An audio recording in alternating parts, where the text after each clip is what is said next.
భయ్యా 2 months back చాయ్ తాగుతున్నప్పుడు ఒక తమిళోడు వచ్చి పక్కన కూర్చున్నాడు.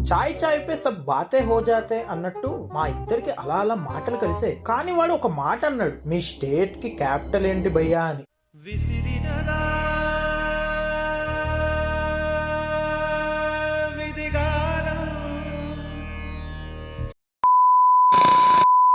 జోక్స్ అసైడ్, గత కొన్ని సంవత్సరాల నుంచి ఈ క్యాపిటల్ ఇష్యూ అనేది ఒక సెన్సేషనల్ న్యూస్ గా మారిపోయింది. సో రండి ఒక్కసారి ఈ టాపిక్ ని అనలైజ్ చేద్దాం.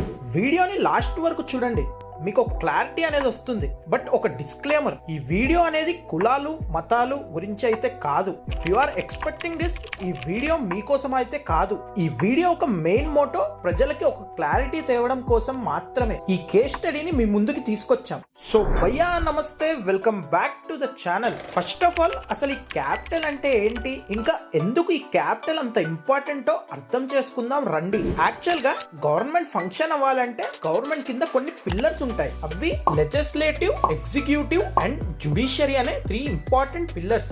వీటిని సింపుల్ గా ఒక ఎగ్జాంపుల్ తో తెలుసుకుందాం రండి. తాగి నడపడం అనేది నేరం అని మనకు తెలుసు, ఎందుకంటే దీని గురించి section 185 of motor vehicle act 1988 లో పనిషబుల్ ఒఫెన్స్ అని మెన్షన్ చేశారు. మనం దీనికి కట్టుబడి ఉండాలి, because it's a law. Being a Indian citizen మనం ఆ లా ని ఒబే చేయాలి. అయినా ఏముందిలే అని తాగి నడిపి పోలీసు వాళ్ళకి దొరికారనుకోండి, వాళ్ళు మీ వెహికల్ ని సీజ్ చేసి మిమ్మల్ని కోర్టులో ప్రజెంట్ చేస్తారు. ఈ కోర్ట్ ఏదైతే ఉందో అది జ్యుడిషియరీ పిల్లర్ కిందకి వస్తుంది. కానీ ఈ యాక్ట్ ఏదైతే ఉందో ఇది అసలు యాక్ట్ గా ఎలా మారుతుందో ఎప్పుడైనా ఆలోచించారా? యాక్చువల్ గా ఒక బిల్ యాక్ట్ గా మారడానికి రీజన్ అసెంబ్లీ, నేషన్ వైడ్ గా అయితే పార్లమెంట్ అంటారు. ఇది లెజిస్లేటివ్ పిల్లర్ ఆఫ్ గవర్నమెంట్ కిందకి వస్తుంది. ఇప్పుడు ఈ యాక్ట్ ని గ్రౌండ్ లెవెల్ లో ఇంప్లిమెంట్ చేయాలంటే ఒక బాడీ ఉండాలి, అదే మన స్టేట్ యొక్క గవర్నమెంట్. దీనిని ఎగ్జిక్యూటివ్ పిల్లర్ ఆఫ్ గవర్నమెంట్ అంటారు. ఇది ఒక సింపుల్ డెఫినేషన్ మాత్రమే. యాక్చువల్ గా ఇది చాలా కాంప్లెక్స్ టాపిక్, దీని మీద ఒక వీడియోనే చేయొచ్చు. మరి దీనికి డెవలప్మెంట్ కి సంబంధం ఏంట్రా అంటే, ఇప్పుడు చూడండి, అబో ఎగ్జాంపుల్ లో మీరు కోర్ట్ అటెండ్ అయ్యి బయటికి వచ్చి తిందాం అనుకుంటే ఫుడ్ కోర్ట్స్ ఉండాలి. సో దాని చుట్టూ ఫుడ్ కోర్ట్స్ డెవలప్ అవుతాయి. అదే మీరు స్టే చేయాలంటే హోటల్స్ ఉండాలి. సో హోటల్స్ డెవలప్ అవుతాయి. ఒకవేళ మీరు జైలుకి వెళ్ళారంటే అది వేరే విషయం అనుకోండి. అలాగే గవర్నమెంట్ ఆఫీషియల్స్ ఉండడానికి క్వార్టర్స్, రోడ్స్, వాటిని కట్టడానికి రియల్ ఎస్టేట్ కంపెనీస్ లాంటివి కూడా డెవలప్ అవుతాయి. మెయిన్లీ లోకల్ పీపుల్ కి ఎంప్లాయ్మెంట్ జనరేట్ అవుతుంది. సో ఈ 3 పిల్లర్స్ అనేది ఏ రీజియన్ లో ఉందో దాని చుట్టూ డెవలప్మెంట్ అనేది ఆటోమేటిక్ గా జరుగుతుంది. మరి ఇప్పుడు ఈ క్యాపిటల్ ఇష్యూ అనేది ఎప్పుడు స్టార్ట్ అయిందో చూద్దాం రండి. 2 June 2014 సమైక్య ఆంధ్ర నుంచి తెలంగాణ విడిపోయినప్పుడు ఏపీకి కొత్త సీఎం నారా చంద్రబాబు నాయుడు అనే నేను ఆంధ్రప్రదేశ్ రాష్ట్ర ముఖ్యమంత్రిగా నా పరిశీలనకు వచ్చిన లేదా నాకు తెలియవచ్చిన ఏ విషయాన్ని నా కర్తవ్యాలను సక్రమంగా నిర్వహించేందుకు అవసరమైన మేరకు తప్ప ప్రత్యక్షంగా కానీ పరోక్షంగా కానీ ఏ వ్యక్తికి లేదా వ్యక్తులకు తెలియపరచనని లేదా వెల్లడించనని దైవ సాక్షిగా ప్రమాణం చేస్తున్నాను. కానీ హైదరాబాద్ ని 10 ఏళ్ల వరకు అంటే 2024 వరకు జాయింట్ క్యాపిటల్ గా అనౌన్స్ చేశారు. అదే కాకుండా స్పెషల్ కేటగిరీ స్టేటస్ ఆంధ్రప్రదేశ్ కి ఇస్తామని సెంట్రల్ గవర్నమెంట్ చెప్పారు. ఈ స్పెషల్ కేటగిరీ స్టేటస్ అంటే ఫైనాన్షియల్ అసిస్టెన్స్ ఇస్తారు ఇన్ఫ్రాస్ట్రక్చర్ ప్రాజెక్ట్స్ ఇంకా న్యూ క్యాపిటల్ డెవలప్మెంట్ కోసం. సో ఆ ఇయర్ 2014 సెంట్రల్ హోమ్ మినిస్ట్రీ 5గురిని కలిపి ఒక కమిటీని ఫామ్ చేసింది. ఆ కమిటీని లీడ్ చేస్తుంది ఒక retired IAS officer KC Sivaramakrishnan. So ఈ కమిటీని శివరామకృష్ణన్ కమిటీ అంటారు. వీళ్ళు ఆ ఇయర్ ఏప్రిల్ లో ఏపీకి వచ్చి నెక్స్ట్ కొన్ని నెలలు ఏపీలో 4728 మంది దగ్గర క్యాపిటల్ గురించి సజెషన్స్ తీసుకొని మొత్తం 13 డిస్ట్రిక్ట్స్ తిరిగి 31 August 2014 యూనియన్ మినిస్ట్రీకి 187 పేజెస్ మెమరాండం సబ్మిట్ చేశారు.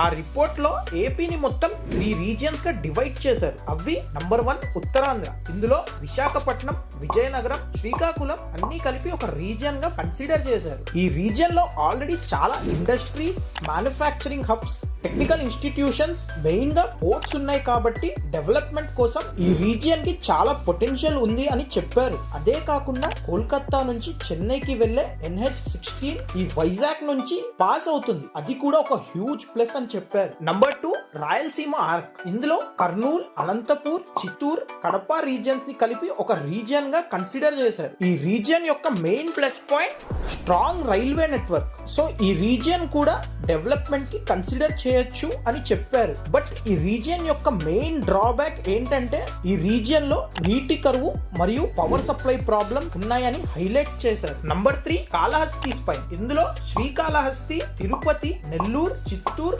రీజియన్స్ ని కలిపి ఒక రీజియన్ గా కన్సిడర్ చేశారు. ఈ రీజియన్ కి కూడా చాలా పొటెన్షియల్ ఉంది, ఎందుకంటే ఈ రీజియన్ మంచి స్ట్రాటజిక్ లొకేషన్, ఒక విధంగా సిమిలర్ టు ఉత్తరాంధ్ర. అదే కాకుండా ఆ ఇయర్ బడ్జెట్ లో స్టేట్ గవర్నమెంట్ నడికుడి నుంచి కాళహస్తి రైల్వే లైన్ డెవలప్ చేస్తామని చెప్పారు, అది కూడా హ్యూజ్ ప్లస్ అని మెన్షన్ చేశారు. ఇంకా ఉత్తరాంధ్ర రీజియన్ లాగా సైక్లోన్స్, వెట్లాండ్స్ లాంటి క్లైమాటిక్ ప్రాబ్లమ్స్ కూడా ఉండవు అని మెన్షన్ చేశారు, because this is not a coastal area. సర్లే కానీ క్యాపిటల్ కి ఏ రీజియన్ అయితే బాగుంటుందని డిసైడ్ చేశారనుకుంటున్నారు? ఆన్సర్ వింటే షాక్ అవుతారు. అసలు ఏపీకి ఒక సూపర్ క్యాపిటల్ అనేది వద్దు అని చెప్పారు. డెవలప్మెంట్ ని మొత్తం 13 డిస్ట్రిక్ట్స్ కి స్ప్రెడ్ చేయాలి. అవి ఇప్పుడు ఈ స్క్రీన్ మీద కనిపిస్తున్న రీజియన్స్. ఒక్కసారి పాజ్ చేసి లుక్ వేసేయండి.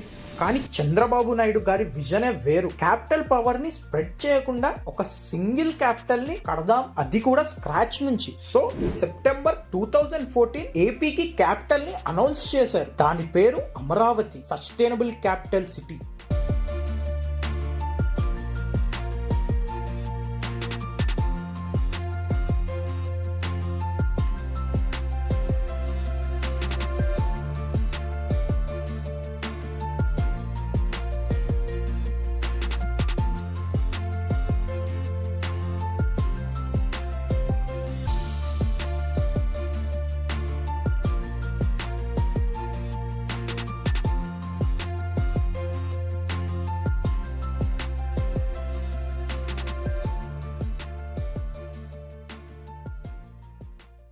ఫస్ట్ ఆఫ్ ఆల్ సిబిఎన్ గారు ఈ ప్రాజెక్ట్ ని సింగపూర్ నుంచి ఇన్స్పిరేషన్ తీసుకున్నారు. ఎందుకంటే 1910 లో ఇలా ఉండే సింగపూర్ ప్రెసెంట్ ఇలా ఉంది. This is the most wealthiest nation in Asia right now. కానీ అసలు సిబిఎన్ గారు అమరావతినే క్యాపిటల్ గా సెలెక్ట్ చేయడానికి రీజన్, అమరావతి యొక్క లొకేషన్ స్టేట్ కి సెంటర్ లో ఉంటుంది, that to between Vijayawada and Guntur. దీనికి ఇంకొక హ్యూజ్ ప్లస్ ఏంటంటే దానికి ఆనుకోనున్న కృష్ణా రివర్. సో ఆ ఇయర్ డిసెంబర్ లో చంద్రబాబు నాయుడు గారు సింగపూర్ గవర్నమెంట్ తో చేతులు కలిపి అమరావతి డెవలప్మెంట్ కోసం ఒక డిజైన్ చేయమని అడిగారు. యాక్చువల్ గా దీనిని మానిటర్ చేయడానికి క్యాపిటల్ రీజియన్ డెవలప్మెంట్ అథారిటీ అనే బోర్డ్ ని స్టేట్ గవర్నమెంట్ ఫామ్ చేసింది. దాని నెక్స్ట్ మంత్ సింగపూర్ కి చెందిన 2 కంపెనీలు పనిని స్టార్ట్ చేశాయి. కానీ డెవలప్మెంట్ చేయాలంటే కావాల్సింది ల్యాండ్. ఒకవేళ గవర్నమెంట్ ల్యాండ్ ని కొని డెవలప్ చేయాలంటే కాస్ట్ అనేది చాలా హై అయిపోతుంది. ఆ టైం కి డెవలప్మెంట్ యొక్క కాస్ట్ 1,11,000 కోట్లు. దట్స్ వై చంద్రబాబు నాయుడు గారు ప్రజల్నే ల్యాండ్ అడిగారు. ఇన్ రిటర్న్ వాళ్ళకి క్యాపిటల్ డెవలప్ అయినాక ల్యాండ్ ఇస్తామని చెప్పారు. Like 1 acre non fertile land కి 1000 స్క్వేర్ యార్డ్స్ రెసిడెన్షియల్ స్పేస్, ఇంకా 250 స్క్వేర్ యార్డ్స్ కమర్షియల్ స్పేస్ ఇస్తామని చెప్పారు. మరియు 1 ఎకర్ ఫర్టైల్ ల్యాండ్ కి same 1000 square yards residential space, but ఇక్కడ కమర్షియల్ స్పేస్ వచ్చేసి 450 స్క్వేర్ యార్డ్స్. ఇంకా ప్రతి సంవత్సరం 30 నుంచి 50 వేలు ఇస్తామని చెప్పారు, విత్ 10% ఎన్హాన్స్మెంట్ ఎవ్రీ ఇయర్. ఈ కాన్సెప్ట్ నే ల్యాండ్ పూలింగ్ స్ట్రాటజీ అంటారు, షార్ట్ గా LPS. ఈ LPS అనేది సూపర్ హిట్ అయింది. నెక్స్ట్ 60 డేస్ లోనే ప్రజలు 30,000 ఎకరాలు గవర్నమెంట్ కి ఇచ్చారు క్యాపిటల్ కోసం. ఇంకా 6th జూన్ 2015 భూమి పూజ చేశారు. అదే నెలలో Japan international cooperation agency infrastructure మీద ఫండింగ్ చేస్తామని ముందుకొచ్చారు. కట్ చేస్తే 9th అక్టోబర్ 2015 గవర్నమెంట్ సైడ్ నుంచి ఫ్యూచర్ అమరావతి యొక్క యానిమేటెడ్ వీడియో బయటికి వచ్చింది. ఈ వీడియోనే నేను మీకు ముందు చూపించింది. ఈ వీడియోకి ఇంకా చాలా మంది ఇన్ఫ్లుయెన్స్ అయ్యి LPS స్కీమ్ కింద ల్యాండ్ ఇచ్చారు. మే 2016 సింగపూర్ కన్సల్టెన్సీ వాళ్ళు డీటెయిల్డ్ ప్లాన్ ని ప్రజెంట్ చేశారు. దాని next month Asian infrastructure investment bank వాళ్ళు ఫండింగ్ చేయడానికి ముందుకొచ్చారు. అలా ప్రతి నెల చాలా కంపెనీస్ రియల్ ఎస్టేట్ మీద ఇన్వెస్ట్ చేశారు. కట్ చేస్తే మార్చ్ 2017 ఇన్వెస్ట్మెంట్ జైంట్ అయిన వరల్డ్ బ్యాంక్ ఇన్వెస్ట్ చేస్తామని చెప్పారు. చూసారా భయ్య, అసలు ఎంత మంది అమరావతిని నమ్మి ఇన్వెస్ట్ చేయడానికి ముందుకొచ్చారో. ఈ whole credit goes to Chandrababu Naidu గారు. యాక్చువల్ గా ఈ అమరావతి అనేది 3 స్టేజెస్ లో డెవలప్ చేస్తామని చెప్పారు. ఇంకా ఏ క్షణం కోసం అయితే కోట్లాది ప్రజలు వెయిట్ చేస్తున్నారో ఆ క్షణం నిజమైంది. ఇయర్ 2018 ఫాస్టర్ ప్లస్ పార్ట్నర్స్ అనే బ్రిటిష్ కంపెనీ కీ కన్స్ట్రక్షన్స్ మొదలు పెట్టింది. ఈ కన్స్ట్రక్షన్స్ అంటే హైకోర్ట్ లాంటివి. అప్పటికే basic infrastructures like MLA quarters and roads లాంటివి డెవలపింగ్ స్టేజ్ లో ఉన్నాయి. ఇదే ఫస్ట్ ఫేజ్ ఆఫ్ డెవలప్మెంట్. దీని ఎస్టిమేటెడ్ కాస్ట్ వచ్చేసి 48,000 కోట్లు. చూడండి అసలు ఎంత ఫాస్ట్ గా డెవలప్మెంట్ అనేది జరుగుతుందో. బట్ కట్ చేస్తే 2019 స్టేట్ లో పవర్ లో ఉన్న గవర్నమెంట్ మారింది. ఏపీకి కొత్త సీఎం వైఎస్ జగన్మోహన్ రెడ్డి అనే నేను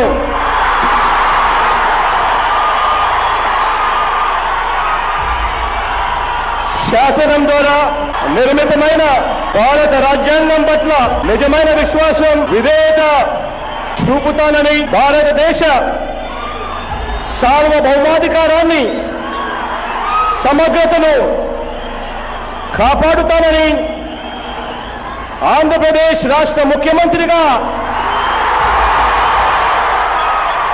ప్రజలందరికీ న్యాయం చేకూరుస్తానని దైవ సాక్షిగా ప్రమాణం చేస్తున్నాను. ఆ సంవత్సరంలో న్యూఢిల్లీలో ఉన్న తాజ్ ప్యాలెస్ దర్బార్ హాల్లో ఇండియా టుడే కాన్క్లేవ్ జరిగింది. అక్కడ జగన్ గారు ఈ స్పీచ్ ఇచ్చారు. Andhra Pradesh capital city is a big scam. Chandrababu Naidu became the chief minister June 2014. He knew exactly where the capital city was coming because he had it in his mind. And he misled people that capital city was coming elsewhere. While he misled people that capital city was coming elsewhere, he himself, on his own heritage company's name and his benamis, bought land. I mean, this would translate into insider trading. You know, he's given a very decorative name as land pooling in the mask of land acquisition. అమరావతిలో వేగంగా జరుగుతున్న పనులన్నీ ఆగిపోయాయి. అదే same year లో state government ఒక committee establish చేసింది. అదే జిఎన్ రావు కమిటీ. దీనిని లీడ్ చేస్తుంది ఫార్మర్ ఐఏఎస్ జిఎన్ రావు. ఈ కమిటీ యొక్క main motto to decide faith of the state capital. వీళ్ళు ఇచ్చిన రిపోర్ట్ లో డెవలప్మెంట్ ని ఒకటే ప్లేస్ కి పరిమితం చేయడం ఎందుకు, హోల్ ఆంధ్రాని డెవలప్ చేద్దామని డీసెంట్రలైజేషన్ డెవలప్మెంట్ కాన్సెప్ట్ ని తీసుకొచ్చారు. అంటే ఇప్పుడు ఆంధ్రప్రదేశ్ కి ఒకటి కాదు 3 క్యాపిటల్స్. అవి number 1 Visakhapatnam executive capital, number 2 Kurnool judicial capital, number 3 Amaravati legislative capital. అదే ఇయర్ లో బాస్టన్ కన్సల్టెన్సీ గ్రూప్ కూడా ఒక రిపోర్ట్ ని ఇచ్చింది. దీని గురించి state planning department secretary Vijay Kumar గారు మెన్షన్ చేశారు. ఈ రిపోర్ట్ లో కూడా ఏపీలో ఉన్న 13 డిస్ట్రిక్ట్స్ ని 6 రీజియన్స్ గా డివైడ్ చేసి డెవలప్మెంట్ ని డిస్ట్రిబ్యూట్ చేయాలని చెప్పారు. యాక్చువల్ గా ఈ 2 రిపోర్ట్స్ కూడా నేను మీకు స్టార్టింగ్ లో చెప్పిన శివరామకృష్ణన్ కమిటీ ఐడియాలజీ లానే ఉంటాయి.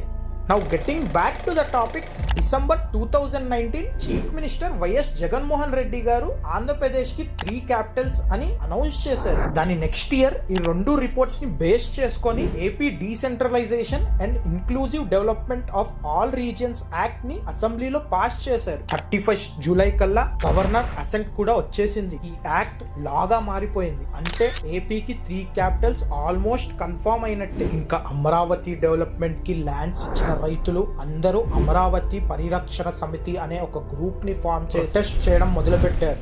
ఈ విషయం హైకోర్టు వరకు వెళ్ళింది. 3 మార్చ్ 2022 హైకోర్టు తీర్పునిచ్చింది. ఈ విషయాన్ని కాసేపు పక్కన పెడితే ఈ 3 క్యాపిటల్స్ అనౌన్స్ చేయకముందే ఆ ఇయర్ జూలైలో అమరావతి క్యాపిటల్ ప్రాజెక్ట్ కి ఫండ్స్ ఇస్తామన్న వరల్డ్ బ్యాంక్ ఇంకా Asian infrastructure investment bank funds ని వెనక్కి తీసేసుకున్నారు. మరి దీని వల్లే 3 క్యాపిటల్స్ డిసిజన్ తీసుకున్నారంటారా? దీని గురించి మీ ఒపీనియన్ కింద కమెంట్స్ లో చెప్పండి. Now getting back to high court decision, high court judgment ని ఫార్మర్స్ కి ఫేవర్ గా ఇచ్చింది. అదే కాకుండా నెక్స్ట్ 6 మంత్స్ లో అమరావతిని సిఆర్డిఏ ప్లాన్ బట్టి డెవలప్ చేయమని కూడా చెప్పింది. కానీ ఒక ట్విస్ట్ ఏంటంటే స్టేట్ గవర్నమెంట్ దగ్గర క్యాపిటల్ ని చేంజ్ చేసే పవర్ లేదని చెప్పింది. Flash back. ఈ రాజధానిని నిర్మాణం చేయాలనుకుంటున్నాం. రాష్ట్ర రాజధాని పేరు అమరావతి నిర్ణయిస్తూ రాష్ట్ర మంత్రిమండలి తీర్మానం ఇది. అంటే ఇంకా స్టేట్ లో వాతావరణం వేడెక్కేసరికి గవర్నమెంట్ ఆ లాని వెనక్కి తీసేసుకుంది. బట్ హైకోర్టు ఇచ్చిన తీర్పు ఆ స్టేట్ గవర్నమెంట్ సుప్రీం కోర్ట్ కి తీసుకొని వెళ్లారు. సుప్రీం కోర్ట్ హైకోర్టు డిసిజన్ మీద స్టే ఇచ్చి హైకోర్టు ఏమి టౌన్ ప్లానర్ లేదా ఇంజనీర్ కాదు అని చెప్పింది. రైతుల ప్రొటెస్ట్ అమరావతి నుంచి స్టేట్ ప్రొటెస్ట్ గా మారింది. ఈ టైం కల్లా 29 గ్రామాల నుంచి రైతులు ఈ మూవ్మెంట్ లో జాయిన్ అయ్యారు. ఆ ప్రొటెస్ట్ లో 200 మంది రైతులు చనిపోయారు. కట్ చేస్తే మార్చ్ 2023 విశాఖపట్నంలో జరిగిన గ్లోబల్ సమిట్ లో జగన్మోహన్ రెడ్డి గారు సంచలనమైన స్టేట్మెంట్ చేశారు. Here I am to invite you to Visakhapatnam, which is going to be our capital in the days to come. I myself would also be shifting over to Visakhapatnam in the months to come as well. Actual గా ఈ 3 Capitals అనేది కొత్త concept ఏం కాదు. ఈ concept ని 1910 లో south Africa already adapt చేసుకుంది. ఈ 3 క్యాపిటల్స్ వల్ల కొన్ని అడ్వాంటేజెస్ కూడా ఉన్నాయి.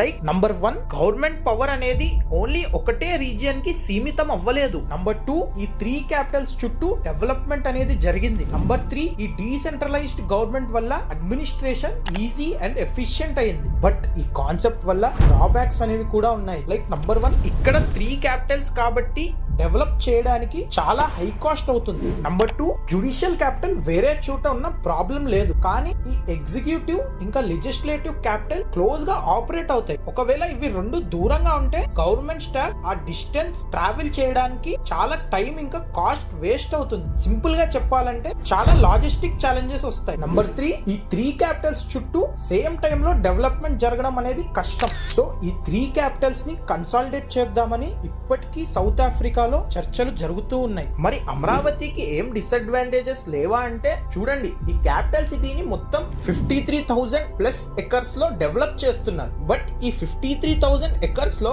చాలా ల్యాండ్స్ అనేవి అగ్రికల్చర్ ల్యాండ్స్, అంటే సాగు భూములు. సో ఈ క్యాపిటల్ ని డెవలప్ చేయడం కోసం మనం న్యాచురల్ ఎకోసిస్టమ్ ని డిస్టర్బ్ చేస్తున్నాం. ఇవన్నీ ఒక ఎత్తు అయితే మనం గుర్తు పెట్టుకోవాల్సింది ఏపీ యొక్క అప్పు. అది 13.5 లక్షల కోట్లని BJP chief spokesperson Lanka Dinakar garu చెప్పారు. అంటే ఏపీలో ఉన్న ప్రతి మనిషి మీద 2 లక్షల రూపాయలు అప్పున్నట్టే. కానీ ఒఫీషియల్ రికార్డ్స్ కి వస్తే లాస్ట్ బడ్జెట్ ఇయర్ ప్రకారం ఏపీ యొక్క అప్పు 4.83 lakh crore. ఇది బైఫర్కేషన్ టైంలో 1.18 lakh crore ఉండేది. కట్ చేస్తే 2024 నారా చంద్రబాబు నాయుడు అనే నేను